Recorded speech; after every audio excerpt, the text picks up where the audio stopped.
A newborn skull has soft spots where bone hasn't formed yet. You can literally feel the pulse of their brain through the skin. Why would evolution leave a baby's brain this exposed? Humans have an engineering problem.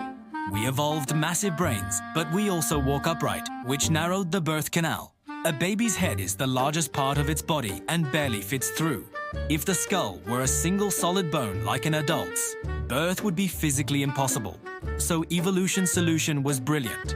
Build the skull from separate plates that can move, overlap, and compress. During delivery, these bone plates slide over each other, temporarily reducing head circumference by up to a centimeter. That's why many newborns have slightly cone-shaped heads. The soft spots are called fontanelles, gaps between skull plates covered by tough, flexible membrane. A newborn has 6 fontanelles, but the 2 most noticeable are the anterior one on top and the posterior one at the back. The anterior fontanelle is roughly diamond-shaped, about 2 to 3 centimeters across. You can see it pulse because the membrane is thin enough that the brain's blood flow is visible. Despite feeling fragile, these membranes are remarkably strong.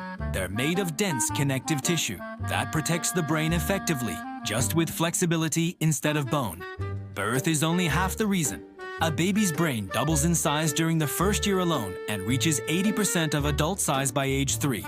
If the skull were fused, this explosive brain growth would be physically blocked. The separate plates allow the skull to expand as the brain grows, pushed outward by internal pressure.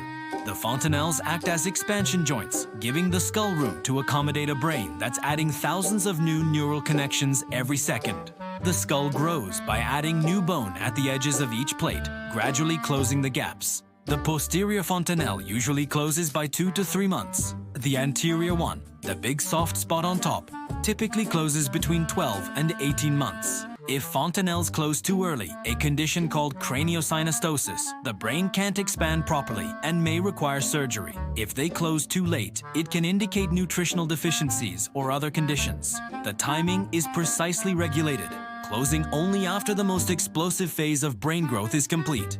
Baby skulls aren't fragile by mistake. They're flexible by design. The gaps exist to solve 2 impossible problems: fitting a massive brain through a narrow birth canal, then giving that brain room to triple in size. The skull starts as a flexible puzzle and slowly becomes an armor. Evolution didn't leave babies unprotected. It prioritized the brain's ability to grow.